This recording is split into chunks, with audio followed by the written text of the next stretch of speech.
진곡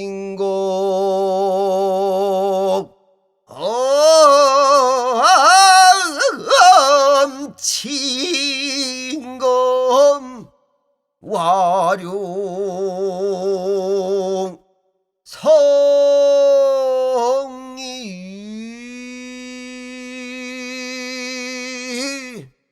그이 어구나.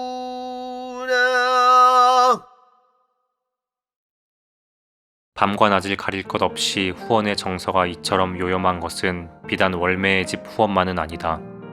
어느 대갓집 후원, 봄볕이 짙어서 꽃가지는 어우러졌는데 미닫이가 꼭 닫힌 한낮의 별당은 밤충처럼 고요하고 그 대돌 위에 고운 갓신 한 켤레와 큼직한 사나이의 신 한 켤레가 가지런히 놓인 전경은 에로틱하고도 은근한 후원 정치로서 옛날 풍속화가들이 즐겨 그리던 장면이기도 했다. 나이찬 규수가 갇힌 젊음을 남몰래 호소하던 곳, 그리고 때로는 화사한 젊은 주부가 마음 놓고 몸 매무새를 고치던 곳 후원에도 가을, 봄, 또 겨울이 찾아들면 흰 눈이 그림처럼 마른 꽃가지와 괴석들을 덮고 따스한 별당 아랫목의 창가에는 한밤내 밝은 촛불이 너울거리는 것이다. 한국의 후원도 이젠 모두 주인을 잃었다. 후원 높은 담장 안에 갇혀서 먼 하늘을 바라봐야만 했던 인형들은 이제 활개를 치고 담장을 넘어간 것이다. 그리고 한국 후원이 숨긴 연연한 긴 이야기들과 독특한 정치를 발산하던 신기롭고도 순수한 조원미는 그 높은 담장 안에 갇힌 채 지금 무지한 눈길에 마구 난도질을 당하고 있다. 언제부터였는지 이 후원들에는 외식인 이발한 침엽수들이 침투해서 모란이나 작약, 석류, 아가위, 감나무 같은 전통적인 우리 정원수들을 몰아내고 있다.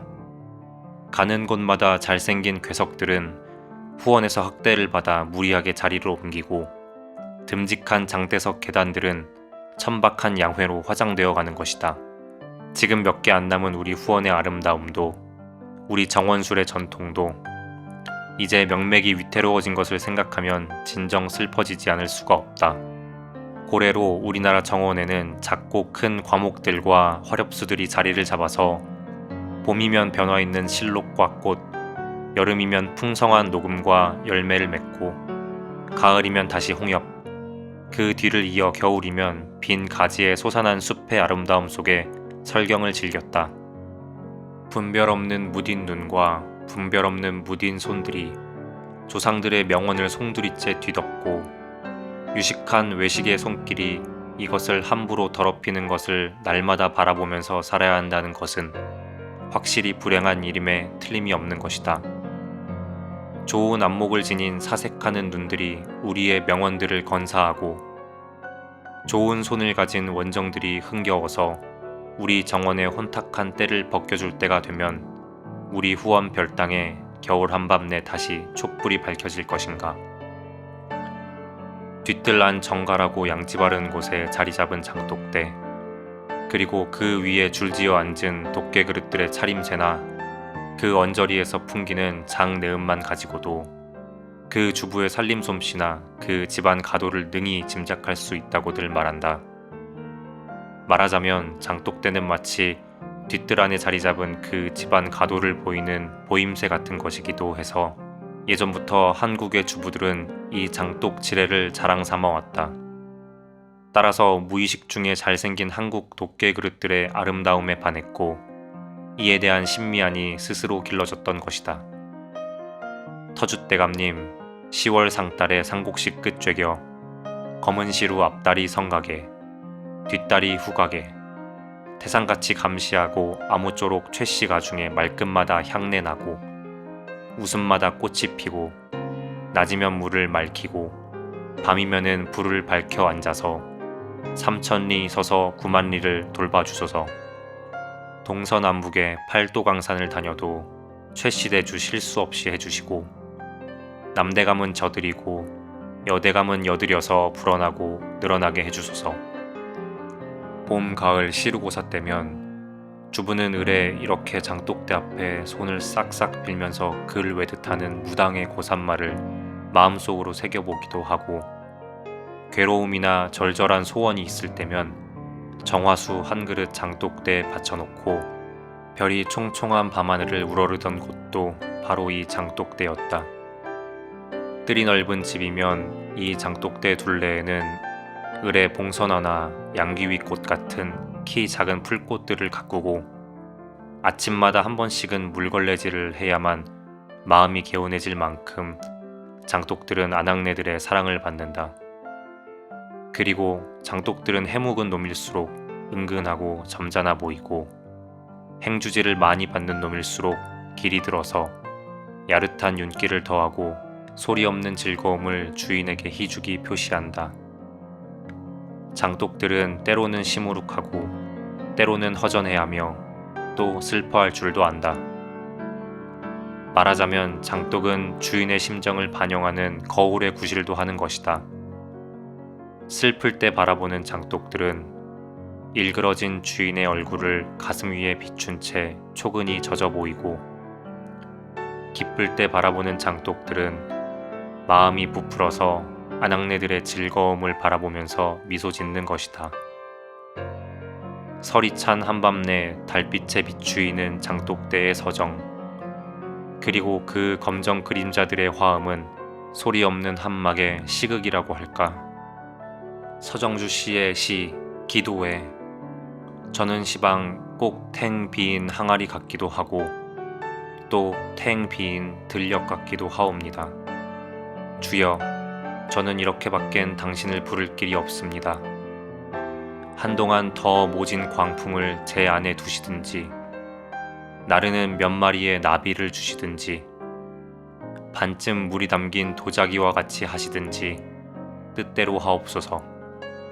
시방 제 속은 많은 꽃과 향기들이 담겼다가 비어진 항아리와 같습니다 하는 구절은 허전한 항아리의 심성과 사랑의 고운 마음씨가 엇갈려서 내가 항아리인지 항아리가 나인지를 분간할 수가 없어진다. 이러한 한국을 바라보고 외국 사람들은 항아리 도깨 그릇의 나라 라고도 부른다. 과연 그렇다고 생각해도 큰 과장이 없다. 한국은 남이 안 가진 도깨 그릇을 지닌 은근한 행복에 자위하고 있는 것인지도 모른다. 장독대에는 비록 한밭꽃처럼 화려하고 푸짐한 즐거움은 없다 하나 햇살을 받은 장지문이 지닌 은은한 한지의 멋, 그리고 삼배 생모시 같은 소박하고도 정다운 아름다움이 오직 도깨 그릇이 지닌 착하디 착한 아름다움과 어울려 함께 살고 있다. 한국의 도깨 그릇은 그리 서러울 것도 그리 즐거울 것도 없이 한국 사람들과 함께 울고 웃고 같이 살아간다. 삼국시대부터 이미 크고 작은 질그릇 독항아리들이 수없이 구워졌지만 우리 도깨 그릇의 풍토적인 아름다움은 아마 고려시대의 틀이 잡힌 것이라고 생각된다. 그러나 이것이 오늘날 우리 도깨 그릇처럼 버금찬 민족의 숨김없는 감정을 발로하게 된 것은 조선시대 이래였다. 전국 방방곡곡의 무수한 가마에서 수없이 구워내오던 이 오지독들은 각기 재고장 냄새를 훈훈히 풍기면서도 무던히도 동포들의 얼굴을 닮아왔다. 이 못생긴 것 같으면서도 지지리도 착하고 은근하고도 또 정다운 모습을 바라보노라면 마치 동포들의 정다운 얼굴들이 포개져서 보이는 것만 같다. 10년 묵은 또는 100년이나 묵은 길든 장독 속에 10년이나 100년이나 묵은 진하고 값진 간장이 한 반만이라도 담겨 있다면 이것은 이제 하나의 환상이 되어버렸지만 6.25 사변 전만 하더라도 서울 안의 큰 장독대와 창덕궁 같은 궁전의 장독대에는 언제부터인지 헤아리기조차 어려운 진하고 값진 액체가 들여다보는 고운 얼굴들을 거울같이 비춰주고 있었다. 해묵은 스카치 위스키나 프랑스의 포도주가 나이수대로 값진 것과 다를 것이 없다. 그러나 간장도 이제 무슨 표 해서 외식으로 마련된 그릇에 외맛을 담고서 마구 시장에 쏟아져 나오고 있으니 이 그리운 장독들의 운명, 그리고 장독대의 존엄은 과연 얼마나 수명이 남은 것일까. 양옥이네, 문화주택이네 해서 벌써 수많은 젊은 세대의 뇌리 속에서 장독대의 멋이 사라져가도 나는 이 다정한 장독들의 아름다움, 그리고 장독대에 서린 조상 이래의 훈훈한 정서를 잊을 수가 없다. 그리고 어머니가 손수 다리시던 핵간장의 희미한 맛과 함께 어린 날의 장독 그늘을 연연히 추억하고 있다.